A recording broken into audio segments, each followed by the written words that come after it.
Բարև ձեզ սիրելի հայրենակիցներ, դե քաղաքական վերլուծություն բնական է չեմ անելու, որովհետև իմաստ չունի, ես հավատում եմ, որ Իրան-իսրայելական կոնֆլիկտը ծրագիր է մեծ մերձավոր արևելքի քանդման, քայքայման, մեծ Իսրայելի ստեղծման, Քուրդիստանի ստեղծման, այնպես որ այդտեղ ասելու շատ բան չկա, ես այստեղ ավելի շատ անվտանգային հարցի մասին կխոսեմ, կարճ, կարևոր եւ խնդրելու եմ, որ ինձ օգնեք տարածել այս տեսանյութը։ Գիտեք, որ միջուկային օբյեկտների վրա է հարվածը, ընդ որում ինչպես Իրանի, այնպես էլ Իսրայելի տարածքում, դե Իսրայելը մեզնից հեռու է, իհարկե միջուկային զենքի կիրառումը ոչ մի ձևով արդարացված չէ, միջուկային օբյեկտների վրա հարվածը հանցագործություն է, և Իրանի միջուկային օբյեկտների վնասումը, իսկ դուք հավանաբար կարդացել կամ լսել եք, որ որոշ տեղերում նաև արտահոսք է տեղի ունեցել և փորձում են կառավարելի դարձնել այն։ Ինչևէ, մենք հարևան ենք Իրանին, այս պարագայում ավելի շատ իհարկե պիտի մտածի Ադրբեջանը, այն էլ Ադրբեջանը ինչ մտածի, երևի թե Ադրբեջանի հասարակ ժողովուրդը պիտի մտածի, որովհետև ինչպես հայտարարվել է, հենց Ադրբեջանի տարածքից են իսրայելական օդանավերի, ռազմական սամալյոտների թռիչքներ կատարվել, ռմբակոծել Իրանի տարածքը, հետո հետ գնացել նորից Ադրբեջանի տարածք։ Մենք շատ լավ գիտենք, որ Ադրբեջանը Իսրայելի ճիճուն է, որ ուղիղ աղիքում այսպես խլվլտում է, մի օր քիչ վատթափություն է հաստատարվելու, բայց լավ գիտենք, որ Արցախի ու ինչու ոչ նաև Հայաստանի տարածքի վրա հարձակումներում Ադրբեջանի սատարում էր ոչ միայն Թուրքիան, ոչ միայն Անգլիան, այլ նաև Իսրայելը, ու այսօր էլ բնական է Ադրբեջանն Իսրայելին ամեն ինչում օգնելու։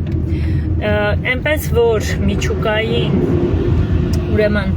ռադիացիայի տարածման, ավելի ճիշտ ռադիացիայի տարածման պարագայում Ադրբեջանը ավելի շատ պիտի մտածի, մտահոգվի, որովհետև այնտեղ իրենք ոչ միայն հողային, այլ նաև ծովային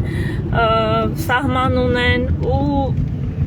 թող իրենք մտածեն իրենց խնդիրները, բայց քանի որ մենք էլ ենք մոտ գտնվում եւ մենք էլ կարող է ունենանք այդ ռադիացիայի ազդեցությունը մեզ վրա, կարող ենք տեսնել, առանց այդ էլ մեր խեղճ ու հիվանդես հասարակությունը, որ ուռուցքի, ինֆարկտի, ինսուլտի ու հոդացավերի ձեռքրակն է ընկել, կարող այդ ռադիացիայի պատճառով մեծ վնասներ, առողջական վնասներ կրի։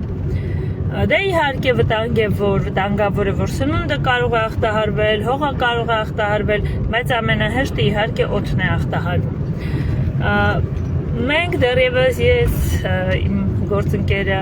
Արթուր Գրիգորյանը, դեռևս 1-2 տարի առաջ էր, որ զգուշացնում էինք, որ հնարավոր է նման բան, դրա համար պետք է ինչ-որ պաշտպանական միջոցներ ձեռնարկվեն, դրա համար պետական կառույցները պետք է ուսումնական ծրագիր մշակեն, սովորեցնեն մարդկանց և երեխաներին և չափահասներին, բայց ինչպես տեսանք պետական որևէ ծրագիր չիրականացվեց, որևէ մի հաղորդում չիրականացվեց, իհարկե ռմբապաստարանների մասին խոսք գնաց, իհարկե ես մեծագույն հարգանք եմ տածում մեր ԱԻՆ-ի ու ԱԻՆ-ի աշխատակիցների նկատմամբ, իրոք ես իրեն շատ հարգում եմ, շատ սիրում եմ, իրենց գործը անգնահատելի և իրենք նաև դպրոցներում իրականացնում էին դասընթացներ, բայց խոսքը ցավոք սրտի չէր գնում ճառագայթային վնասներից պաշտպանվելու մասին։ Ես երկու ուրեմն խորհուրդ կտամ, մեկը դե մենք վաղուց ուրեմն ձեռք ենք բերել, իհարկե սա հին մոդելն է հակագազերի, իր ֆիլտրով, ինչպես տեսնում եք, ֆիլտրը, որը որ մենք ունենք իմ ամբողջ ընտանիքի համար, ես ինքս ձեռք եմ բերել, մեր գործընկերներն են ձեռք բերել։ Ես խորհուրդ եմ տալիս, որպեսզի այս հակագազերից ձեռք բերվի։ Իհարկե կան ավելի նորագույն մոդելներ, ավելի լավեր, այնպես 2 ֆիլտրով, իհարկե դրանք շատ ավելի թանկ են, մեկը ինձ այդքան էլ հասանելի չէին եւ ես իմաստ չէի գտնում, բայց քանի որ հանկարծ ու հանկարծ Աստված հեռու պահի, եթե տեղի ունենա ինչ-որ հարված, որը որ կբերի աղետի եւ շատերի ձեռքի տակ կարող այս հակագազերը չլինեն, ուրեմն գոնե թե դուք իմացեք, ձեր երեխաներին պարտադիր սովորեցրեք, որ այս պարագայում թացր փիչը ուղակի դնեն շնչուղիների եւ դեմքի շրջան, որ աչքերն էլ չվնասվեն, ու ուրեմն այդպիսով կարողանան պաշտպանել իրենց շնչուղիները մինչև իրենց տրամադրվի հակագազ։ Ես իհարկե համոզմունք ունեմ, որ Հայաստանի Հանրապետությունում այդ քանակի հակագազեր չկան եւ ոչ բոլորն են հնարավորություն ունենալու պաշտպանվել, նախ գնել հակագազ, երկրորդը աղետի պարագայում Աստված հեռու պահի այդ հակագազերից ստանալ, բայց ամեն դեպքում զգուշացված ես, ուրեմն պաշտպանված ես եւ ես կարծում եմ, որ այդ 5000-10000 դրամը հաստատ արժի, որ դուք առնեք, ունենաք, պաշտպանված լինեք, ձեզ ապահով զգաք, ձեր երեխաներին սովորեցնեք, որովհետեւ 1000 ներողություն մենք չենք կարողանալու բոլորին պաշտպանել, որովհետեւ հիմա այդ դարը չի։ Եվ ամենակարևորն ու ամենապրոբլեմատիկը այս պարագայում նա է, որ շատերը չեն լսում, իսկ լսողներից շատերն էլ չեն հասկանում, թե ինչի մասին է խոսքը։ Եվ ես չեմ կարող առանց էլ այս ինֆորմացիան ծալում եմ, դնում եմ իրենց բերանը, ես չեմ կարող իրենց փոխարեն ուր տալ։ Հետևաբար ոչ բոլորին կարող ենք պաշտպանել, բայց գոնե թե եթե մտածող խավին կարողանանք ինչ-որ ձևով իրազեկել ու պաշտպանել, ապա դա կլինի մեծ ձեռքբերում։ Նորից ու նորից հորդորում եմ պետական կառույցներին, լրատվական միջոցներով, դե արդեն դպրոցները վերջացան, դպրոցներում չեն կարող, բայց թեկուզ եւ մանկական հաղորդաշարերի միջոցով, համացանցային տիրույթով, ուրեմն հաղորդումներ պատրաստել, ինչպես չափազների, այնպես էլ երեխաների համար, ինչու ոչ, նաև ծնողների համար, որպեսզի կարողանան իրենց երեխաներին պաշտպանել։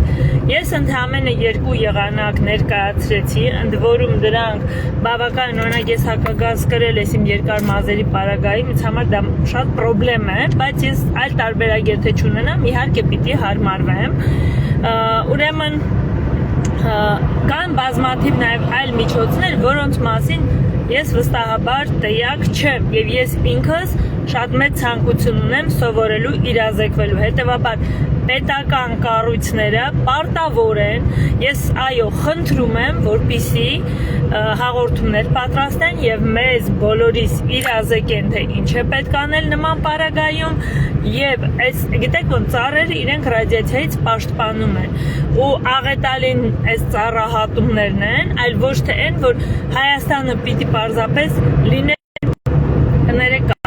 կապը ընդհատվեց, Հայաստանը պիտի լիներ մի մեծ անտառ, որը նույնպես մեզ կարող էր պաշտպանել, բայց դե ծառահատումներ են անում, չգիտեմ էլ ինչերով են զբաղված, շինարարություն են անում, որը միանշանակ ավելացնելու է ճառագայթման ֆոնը։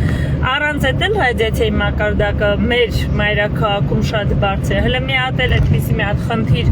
հանկարծ ու հանկարծ Աստված հեռու պահի, եթե առաջներս կանգնեց, ես չգիտեմ, թե մենք ոնց պիտի անենք։ Մի խոսքով ինչ որ գիտեի, ասեցի,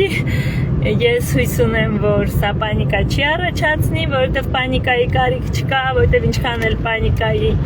ուրեմն պանիկայի մեջ ընկնեք, դա ձեզ խանգարելու է, հակառակը ստապ ուղեղով, այո ժպիտով, այո այսպես համոզվածությամբ, հանգստությամբ գնում ենք, պատրաստվում ենք եւ այնն էլ մեզ խնդրում եմ թող ասի էլ ինչ միջոցներ մենք պետք է ձեռք բերենք, օրինակի համար այն մոռացա ասեմ, էլի խոսել ենք այս մասին, մենք յոդի պրեպարատ ենք գնել, այս պահին դժվար է ճարվում, բայց բավական նաև մատչելի է, ու յոդի պրեպարատ կարելի է գնել, որովհետև հիմնական խնդիրը նրանումն է ճառագայթման ժամանակ, որ յոդը օրգանիզմում ռադիացիոն է դառնում, ինքը վնասում է վնասել օրգանիզմին եւ նորմալ յոդի պակաս է, դեֆիցիտ է առաջանում օրգանիզմում ու դու դրսից այդ յոդը պետք է ընդունես, բայց մի հետաքրքիր նրբություն, որ եթե օրինակի համար տուփերով օրինակ յոդը մարիներ կարծեմ, չեմ հիշում ինչ ենք գնել, յոդը ուրեմն առնես տուփով դնես դարակում, ճառագայթման պարագայում ինքն էլ է դառնում ռադիացիան յոդ, հա, ճառագայթված յոդ,